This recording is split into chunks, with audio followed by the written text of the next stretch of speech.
So guys हमने recently अपना एक और न्यूज़ चैनल ओपन किया है जिसका नाम है प्ले एक्सप्लेन, जहाँ पे हम कई सारे मूवीज एंड वेब सीरीज़ को एक्सप्लेन करते हैं। वहाँ पे हम आपको सीरीज से रिलेटेड डिटेल्स और स्टोरी के बारे में बताते हैं। तो अगर आपका इंटरेस्ट है मूवीज़ या वेब सीरीज़ में तो आप हमारे उस वाले चैनल को चेकआउट कर सकते हैं, जहाँ पे आपको अच्छी क्वालिटी का कॉन्टेंट ज़रूर मिलेगा। Now let's get on with the video.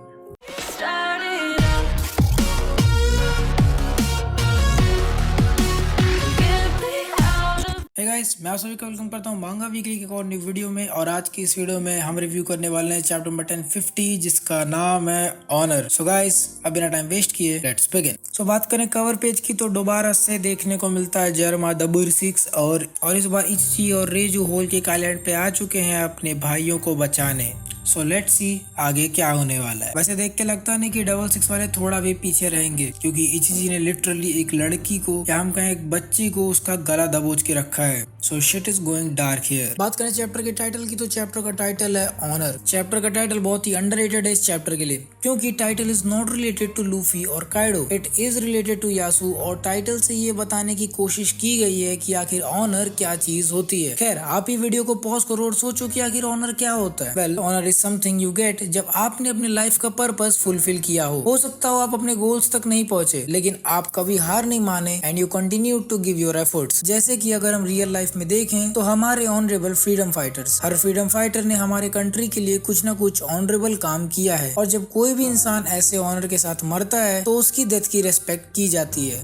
और एग्जैक्ट यही चीज हुई है इस चैप्टर के छोटे से पैनल में, जहां ओतोको ने अपने हाथ से अपने बाप को जिंदा करने की विश काट दी, बिकॉज उन्हें वापस इस डेथ से जिंदा करने का मतलब है उनकी ऑनर को डिसरिस्पेक्ट करना। चलो, ये तो टाइटल की बात थी। Now let's talk about the overall chapter. इस बार का चैप्टर उतना कुछ खास नहीं लगा, क्योंकि कुछ खास हुआ ही नहीं है। अगर आपको लगता है कि लूफी को डिक्लेयर कर दिया गया है विनर तो रुको, इस पर भी भरोसा नहीं कर सकते। कॉज कुछ ही चैप्टर पहले बैटल ऑफ रूफटॉप का विनर काइडो को डिक्लेयर कर दिया गया था, इसीलिए this is too early to decide anything. सोचो ना, अभी पीछे से अगर काइडो और बिग मॉम अवेकनिंग एक्टिवेट करके आ जाएं और बोले वानो के लोगों से हेलो बोजो, फिर तो मां चुट जाएगी। तो इसीलिए अभी कुछ भी डिसाइड करना थोड़ी सी जल्दीबाजी हो जाएगी। So let's not come to any conclusions for now. Still मुझे याद है आज से ठीक 10 साल पहले, यानी कि चैप्टर 668 में, जो कि रिलीज हुई थी 28 मई 2013 को, वहीं पे ही लूफी और लॉ की अलायंस बनी थी ताकि वो एक एम्परर को डिफीट कर पाए। और मे भी शायद आज 10 साल बाद ये चीज पॉसिबल हो पाई है। So this is a nostalgic moment for the मांगा रीडर्स। एक चीज और काफी सरप्राइजिंग लगी कि आखिर वानो कुनी के लोग डेविल फ्रूट के बारे में कैसे जानते हैं। As far as I know, इसको वो जुत्सु बुलाया करते थे। तो इसका भी एक लॉजिकल आंसर है। किनेमोन वगैरह ये लोग 20 साल पहले आए थे जब वानो पूरी तरह से आइसोलेटेड था, लेकिन वानो में प्रेजेंट सिटीजन और काइडो डेविल फ्रूट से डील कर रहे हैं, तो शायद उनको इसी वजह से पता लग गया होगा। ऑल्सो टॉकिंग अबाउट चोमुनोसुके, तो Momonosuke chatting with Junisha on WhatsApp कि वो अभी गेट नहीं खोलेगा। Yes, Wano will remain close to the outer world. मतलब इतने टाइम से लग रहा था कि Wano is going to be open और उसकी वजह से काफी सारे चेंजेस होंगे न्यू वर्ल्ड में, but turns out everything will remain as it was. That means कि Momo can leave Wano if he wants. अगर उसको वानो छोड़ के जाना है लूफी के साथ सी पे तो वो जा सकता है। तो अभी वानो को एज शोगुन कोमुरासाकी लीड कर सकती है, और शायद इसीलिए अभी तक शोगुन का अनाउंसमेंट नहीं किया गया है, और शायद इसीलिए अभी तक शोगुन का अनाउंसमेंट सस्पेंस में है। वैसे अगर आपको लग रहा है कि काइडो और बिग मॉम डिफीट हो गए हैं तो यू आर रॉन्ग। ऐसा नहीं है। हाँ, नॉकआउट हो गए हैं वो, बट मरे नहीं है। नाउ आई डोंट नो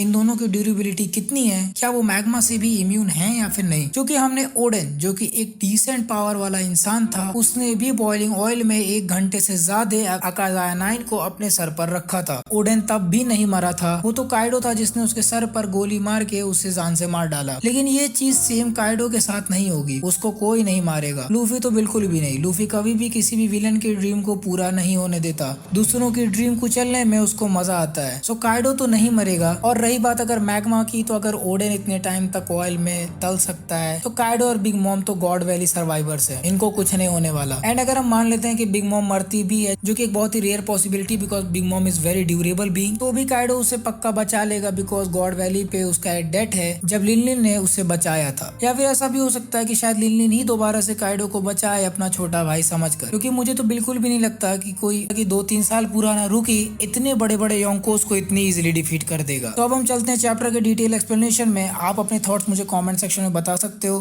पहले 1 घंटे के कमेंट्स को रिप्लाई करना थोड़ा सा इजी होता है, तो वहां पर मैं आपको जो भी चीजें हैं वो वहां पे कमेंट्स में एक्सप्लेन करने की कोशिश करूंगा एंड आपके थॉट्स को थोड़ा कंसिडर करूंगा। सो गाइस, अब एक ब्रीफ ओवरव्यू के बाद हम ब्रेक डाउन करते हैं मांगा को सीन बाय सीन में। तो अगर आपने अभी तक ये मांगा नहीं पढ़ी तो इसे जल्दी से पढ़ लो या फिर इसे साइड में खोल लो ताकि आपको ये वाली वीडियो ठीक से समझ में आ जाए। सो चैप्टर के स्टार्ट में हम देखते हैं कि काइडो नीचे गिरता जा रहा है और यामाटो दौड़ते हुए जा रही है ताकि वो गिरते हुए लूफी को पकड़ सके। जैसा कि हम पिछले चैप्टर में पूछ रहे थे कि आखिर लूफी कहाँ गिर रहा है, तो वो भाई यामाटो की बाहों में गिर रहा है। That's interesting. हमें ये भी देखने को मिलता है कि काइडो और बिग मॉम एक बहुत बड़े से छेद या हम कहें कुएं से वानों के एकदम नीचे के लेवल्स में जा चुके हैं, मतलब ऑलमोस्ट मैग्मा तक जा चुके हैं। जो जमीन के जो मैग्मा होता है वहां तक वो पहुंच गए हैं। अभी इतना बड़ा छेद वानों में कैसे एग्जिस्ट करता है ये मुझे नहीं समझ में आ रहा, या फिर क्या ये दोनों इतने भारी थे कि नीचे गिरे और इतना बड़ा छेद हो गया। तो ये थोड़ी सोचने वाली बात है। खैर, वानों के मेनलैंड की बात करें तो हम नीचे से देख सकते हैं कि वानों के नीचे के ग्राउंड में क्रैक्स हैं जो कि उसे मैग्मा से जाके कनेक्ट करते हैं। अभी ऐसा क्यों है ये चीज आप मुझे कमेंट सेक्शन में बताना। इसके बाद नेक्स्ट पेज पे हमें ओडा सेंसेई खुद बताते हैं the declare victor of the rooftop battle has been revised, यानी कि रूफटॉप बैटल पे जीतने वाले का नाम बदल दिया गया है। इधर यामाटो दौड़ते हुए जाती है और लूफी को गिरने से बचा लेती है और वो बोलती है कि लूफी सच में तुम तो बहुत कमाल के हो। इसके बाद में फ्लावर फेस्टिवल का सीन दिखाया जाता है जहाँ पे तोको और हितेत्सु इस समय बात कर रहे हैं। यहाँ पे तोको तेंगू से पूछती है कि मैंने एक बार सुना था कि मेरे पापा जो हैं उन्हें मार दिया जाएगा क्योंकि वो एक बहुत ही इंपॉर्टेंट पर्सन थे, लेकिन उन्होंने फिर खुद को जानबूझकर सरेंडर करने का डिसीजन क्यों लिया। जिस पे तेंगू उसको बताता है कि यासु दोनों ने अपनी जान दे दी ताकि इस कंट्री को एक और चांस मिल सके। अगर उन्होंने ऐसा नहीं किया होता तो जिस चीज की आज हम उम्मीद लगा के बैठे हैं वो सब कुछ बस पलक झपकते ही गायब हो जाता।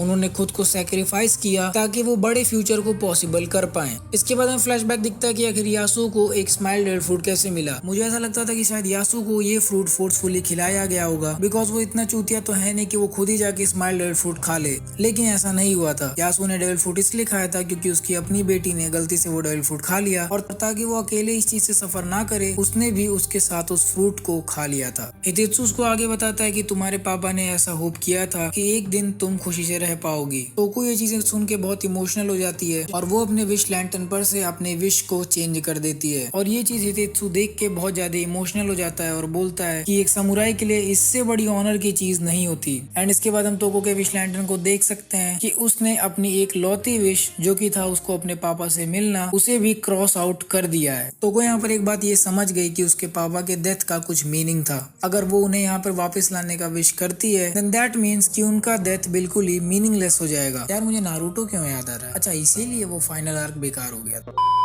इसके बाद हमें एक पैनल दिखता है फ्लावर फेस्टिवल का भी, जो कि एक बहुत ही सुंदर सा पैनल है। ऑल्दो ब्लैक एंड व्हाइट में देख के उतना अच्छा नहीं लगता है, बट अगर अपनी इमेजिनेशन को थोड़ा सा यूज करोगे और इसको करंट वन पीस के एनिमेशन के साथ थोड़ा सा इमेजिन करने की कोशिश करोगे तो आपको पता चलेगा कि ये सीन कितना ज्यादा ब्यूटीफुल है। नेक्स्ट हम देखते हैं नेको मामुशी को, जो कि रूफटॉप पर से चिल्ला रहा है कि सभी लोग सुनो, इस बात में अब कोई डाउट नहीं है कि लूफी ने काइडो को सीधे जमीन में धसा दिया है और लॉर्ड मोमो ने अपने जायंट ड्रैगन फॉर्म का यूज करके ओनिगाशिमा को क्रैश करने से बचा लिया है। यहाँ पे हम देखते हैं कि सभी समुराई बहुत ज्यादा चौंक जाते हैं क्योंकि उन्हें पता चलता है कि आखिर वो पिंक ड्रैगन एक्चुअली में मोमोनोसुके था। उन लोगों को कोई आइडिया ही नहीं था कि मोमोनोसुके के पास कोई डेविल फ्रूट पावर है, जो कि सही बात है। मोमोनोसुके ये डेविल फ्रूट पावर पंख हजार्ड में पाया था, तो वानों के लोगों को ये चीज कैसे पता होगी। अब सब लोग बहुत ज्यादा खुश हैं, सारे समुराई नाच गा रहे हैं क्योंकि उन्होंने जिस चीज के लिए 20 साल वेट किया वो चीज फाइनली खत्म हो गई। वो लोग जीत गए हैं and even 2 emperors of the sea को भी उन्होंने डिफीट कर दिया है। इसके बाद हम देखते हैं कि उसोप और फ्रांकी जोरो, किनेमोन और कीकू को दौड़कर लेके आ रहे हैं और चॉपर इस समय जितने भी लोग इंजर्ड हैं उन्हें हील करने की कोशिश कर रहा है। इसके बाद अगले पैनल में हम देखते हैं कि मोमोनोसुके अपने साइकिक व्हाट्सएप यानी कि वॉइस ऑफ ऑल थिंग्स को एक्टिवेट करता है और जुनिसा से बात करने की कोशिश कर रहा है।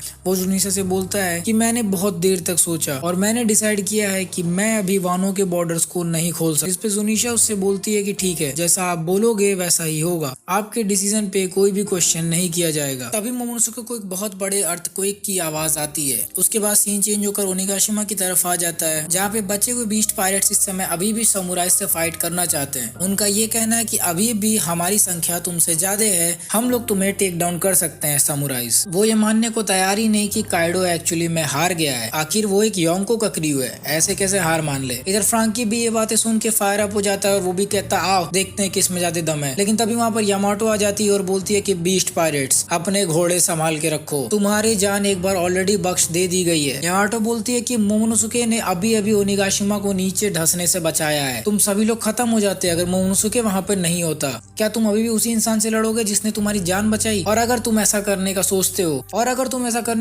हो तो मैं पर्सनली श्योर करूंगी कि तुम वापस जिंदा खड़े ना हो पाओ। और ठीक उसी वक्त ओनिगाशिमा पे भी लोगों को अर्थक्वेक फील होता है। उसके बाद हमें एक छोटे से पैनल में दिखाया जाता है कि कैसे ओनिगाशिमा के नीचे मैग्मा में काइडो और बिग मॉम इस समय तैर रहे हैं। उसके बाद हमें उडोन प्रिजन का भी सीन देखने को मिलता है जहाँ पे बाबा नुकी को भी सी के सरफेस पे अर्थक्वेक फील होता है। और तभी हम अगले पैनल में देखते हैं कि एक बहुत बड़ा सा ब्लास्ट हुआ है समुद्र के नीचे, जो कि दिखने में वोल्केनिक ब्लास्ट लग रहा है। एंड इसी पैनल पे लिखा हुआ है decisive battle in victor straw hat Luffy, यानी कि लूफी को इस बार डिक्लेयर कर दिया गया that he is the winner. But क्या ये सच है? अभी इस बारे में आपको पता चल जाएगा। इतना बड़ा ब्लास्ट देख के बाबा नुकी की भी गांड फट जाती है और वो बोलता है कि पानी के नीचे वोल्केनिक इरप्शन हो रहा है। एक ब्लास्ट इतना बड़ा है कि इवन वानो के लोगों तक ये चीज दिख रही है। ये ब्लास्ट इतना बड़ा है कि इवन फायर फेस्टिवल से भी लोग ये चीज देख सकते हैं और सबको लग रहा है कि ये ब्लास्ट ओनिगाशिमा से हो रही है। लेकिन तभी मोमोनोसुके उड़ते हुए हवा में जाता है और मेन लैंड वानो के ऊपर से सबको बोलता है कि डरो नहीं, सब कुछ कंट्रोल में है। अब आपको पता है मोमोनोसुके का ड्रैगन एग्जैक्टली काइडो जैसा दिखता है, तो हर कोई उसको देख के डर जाता है। तो यहाँ फिर नेक्स्ट एक बड़े से पैनल में हम पूरा फॉर्म देखते हैं मोमोनोसुके का ड्रैगन वाला, जो कि सच में बिल्कुल काइडो जैसा ही दिख रहा है। एंड वो बोलता है कि प्लीज डरो नहीं, मैं काइडो नहीं हूँ। और ये जो भी वोल्केनिक इरप्शन हुआ है इसका मतलब कि supreme commander of beast pirates finally take down हो चुका है। इसके बाद मोमोनोसुके जमीन पर आके ट्रांसफॉर्म होता है और बड़े से स्मोक के अंदर से अकाजाया 9 और कोमुरासाकी निकल रही होती है, जो कि देखने में बिल्कुल हियोकी जैसी लग रही है। हियोरी एक कोमुरासाकी को देख के सभी लोग डर जाते हैं और सोचते हैं कि क्या ये भूत है? अभी कुछ समय पहले ही तो हमने इसकी फ्यूनरल की है, क्या हम सपना देख रहे हैं? एंड एज ऑलवेज हियोरी को देख के सभी लौंडे पिघलने लगते हैं। अब हियोरी के बगल में डेंजिरो खड़ा है और वो दिखने में बहुत चूतिया लग रहा है सच में, उसको बीटीएस में भर्ती हो जाना चाहिए। और वो बोलता है कि ये बहुत ही लंबी कहानी होने वाली है, पहले मुझे आप लोग को वानो के नए शोगुन से मिलाने दो। और last line the wind of change के साथ चैप्टर नंबर 1050 खत्म। खैर मांगा खत्म, बट मेरी वीडियो नहीं। तो जैसा कि आपको पता है कि वोल्केनिक इरप्शन कहाँ हुआ है, राइट? ओडा की राइटिंग सच में बहुत अच्छी है बिकॉज मोमोनोसुके ने इसको बहुत कैजुअली छुपाने की कोशिश की है। इवन एज ए व्यूअर अगर आप इसे ऊपर से पढ़ोगे तो आपको रियलाइज भी नहीं होगा कि वो वोल्केनिक इरप्शन एक्चुअली में काइडो कर रहा था। मतलब मैंने दूसरी बार पढ़ा तब मैंने नोटिस किया कि अच्छा ये वाला जो इरप्शन है ये काइडो और ये बिग मॉम कर रहे हैं। ऑब्वियसली आपको पता है कि काइडो और बिग मॉम इतना जल्दी टेक डाउन होंगे नहीं, वो वापस आने वाले हैं। तो अब आप पूछ सकते हो कि अगर काइडो इज बैक एंड अभी लूफी भी खत्म है then what will happen? World government को तो जू दिख रही है, कौन आएगा इन लोग को बचाने? देखो वर्ल्ड गवर्नमेंट को तो जू ने रोका हुआ है। एक सिंपल आंसर हो सकता है कि रेवोल्यूशनरी आर्मी या फिर एक योंको के चांसेस बहुत कम है क्योंकि वानो के बॉर्डर्स क्लोज्ड हैं और अकाइनो बहुत ही ज्यादा स्ट्रिक्ट है मरीन सोल्जर्स के साथ, तो वहां से कोई भी इन्फो लीक होना बहुत ही इम्पॉसिबल है। अगर आपको ऐसा लग रहा है कि शैंक्स इंटरसेप्ट करेगा दोबारा से काइडो को, then I will say you कि आप गलत हो। वो ऐसा नहीं करेगा क्योंकि उसने ऑलरेडी एक बार ये काम कर रखा है and it is against pirate world. बचता है फिर ब्लैक बियर्ड, तो वो तो कुछ और चूतियाप करने निकला था सी में एंड वानो उसके इंटरेस्ट पर तो नहीं आता। सो मुझे जहाँ तक लगता है कि शायद रेवोल्यूशनरी आर्मी वहां पर आ जाए बिकॉज इस पूरे दुनिया में किसी के पास इतनी पावर नहीं है जो कि काइडो जैसे बीइंग को स्टॉप कर पाए। एंड हो सकता हो ड्रैगन यहाँ पे काइडो से कोई डील करने आए that he wants some weapons, उसका सपोर्ट चाहिए उन्हें ताकि वो साबो को बचा पाए। सो इस बात के भी चांसेस हैं, बट ये सब कुछ तो इसके चांसेस हो सकते हैं, बट अगेन ये सब कुछ मुझे हाइपोथेटिकल लग रहा है। शायद कुछ डिफरेंट ही होगा जो कि हमने और आपने अज्यूम नहीं किया है। बट एक बात तो कंफर्म है that we are returning to Reverie after this Wano fight. So guys ये थी मेरी रिव्यू वीडियो। आई होप आपको मेरी वाली रिव्यू वीडियो पसंद आई होगी। अगर आप सभी को वीडियो सही लगी तो इस वीडियो को लाइक करिए, नहीं अच्छी लगी तो भी लाइक कर देना। कमेंट कर मुझे ये बताओ कि आपको ये वाली मांगा रिव्यू कैसी लगी और आप बजरंग गन से क्या एक्सपेक्ट करते हो। शेयर कर इस वीडियो को उन लोग के साथ जो कि वन पीस के फैंस हैं, जो नहीं है उनको भी दिखाओ भाई, दिखाओ वन पीस को और फेमस करो। और डेफिनेटली मेरे चैनल को सब्सक्राइब करो ताकि आप ऐसे और गजब के वन पीस क्वालिटी वीडियोस को एंजॉय कर पाओ। एंड गाइस अगर आप रिलेटेड इसके प्लेलिस्ट का लिंक आपको वीडियो के राइट साइड में एंड डिस्क्रिप्शन में मिल जाएगा। So guys till the next video, play on.